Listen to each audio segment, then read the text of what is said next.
Okay, so you've probably seen it all over social media in India. This conversation that's been blowing up. It's being called the sunscreen scam. And it's all about whether that bottle of sunscreen on your shelf is actually doing what it promises. Let's get right into it. So, let's just cut to the chase. Is your sunscreen lying to you? I mean, it's a pretty direct question, right? You buy these products trusting them to protect your skin. But what happens if that trust is, well, misplaced? That's exactly what we're going to unpack. And this is the bombshell that really kicked everything off. An influencer got 10 popular sunscreens independently tested, and the results were pretty shocking. 6 of them failed. And we're not talking about failing by a little bit. We're talking less than half the protection they claimed on the bottle. This isn't just a simple marketing mistake. This is a serious health issue. All right, so let's properly dive into the great sunscreen scam. What is actually going on, and how are these labels failing all of us? The problem, at its core, is this massive gap between the SPF number you see on the bottle and the real protection your skin actually gets. You might think you're totally safe with an SPF 50, but in reality, you could be getting the protection of, like, an SPF 20, or maybe even less. So why is this even happening? How can a major brand get it so wrong? Well, it all boils down to how these products are tested before they ever even get to you.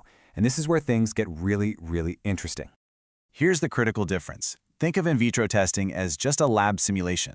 It's kind of like testing a car's engine on a computer screen instead of taking it for a real test drive. It's done on artificial surfaces, and it just can't predict real-world stuff like your sweat, your skin's oils, or how the product actually spreads. On the other hand, in vivo is the real deal. It's the real-world test drive, done on actual human volunteers. It's the gold standard for accuracy. The problem? A lot of brands have been getting by with just that lab simulation. So let's do a quick refresher on SPF. It stands for Sun Protection Factor, and it measures how well a sunscreen protects you from UVB rays. Those are the rays that cause that immediate, painful sunburn and, contribute to skin cancer. A true SPF 30 should block about 97% of them. But the key word there is true. But that's only half the story, right? You also have the PA rating.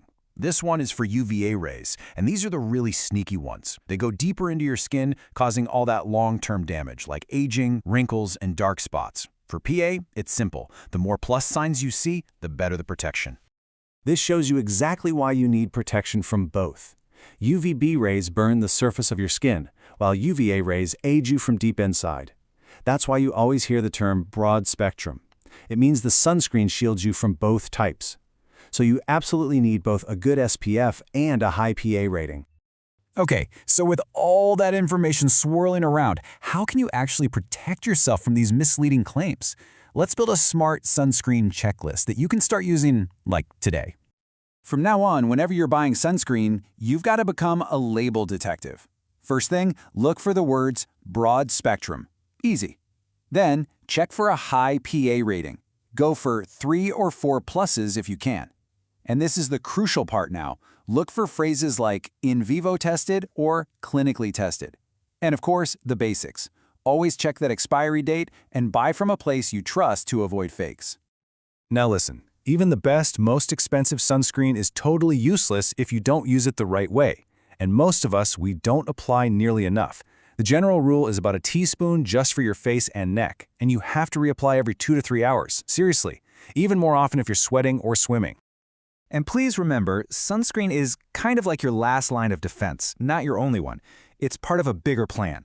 That means seeking shade when the sun is strongest, wearing hats and sunglasses, and just being aware that UV rays can get you even through windows, or when they bounce off of things like water or concrete. All right, now for some good news. All this controversy has really shined a light on a major gap in the rules, and thankfully, change is on the way. The future for sunscreen in India is about to get a whole lot safer and more transparent. Here is the absolute game changer. Right now, brands can kind of get away with using just that less reliable lab data. But starting in January 2026, the Bureau of Indian Standards is going to mandate that any product making an SPF claim must be backed by in vivo testing, that real-world gold standard. This is going to be huge for all of us. So let's boil it all down. What are the key things you need to walk away with? First, SPF is for burning. PA is for aging. You need broad spectrum protection that covers both. Simple. Second, how it's tested really matters. In vivo is the one you want. Until that new rule kicks in 2026, keep an eye out for brands that are already doing the right thing and using this human-centric testing. And finally, remember that how you use the product is just as important as what's inside it. Use enough and reapply it often. No excuses. So, as we wrap this up, I'm just going to leave you with this one thought. You depend on your sunscreen to be your shield against the sun's damage every single day. After everything we've talked about, it's probably worth asking yourself, is your shield really as strong as you think it is?